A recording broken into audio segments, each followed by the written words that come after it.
Новите цени на грозието се понижувачки ниски. Ако не се коригираат, винарниците годинава нема да добијат ниту зрно.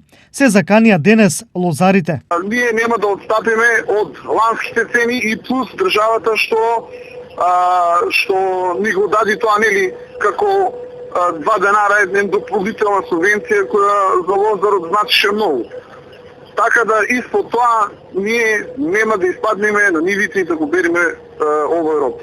И еднаш за секојаш додека не се изнајде решение, ни едно зрно нема да се скине од полето.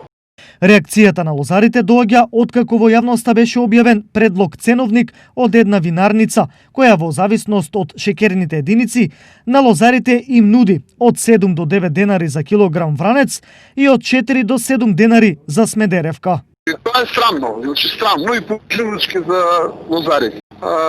Нормално дека ние со тоа не се согласуваме и не знам што да кажам. Значи тоа е некоректно и спрема нив и спрема тој што му да ги објаве тие цени.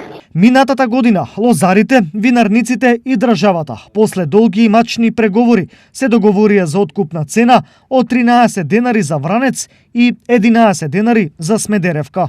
Годинава тие се надеваа и на повеќе, но пандемијата им ја уништи надежта, а сегашната понуда им го докусури и достоинството.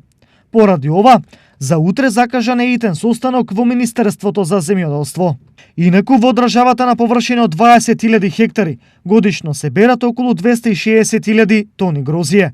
Од него винарниците годишно прават околу 1,3 милиони хектолитар вино и 200.000 хектолитар ракија.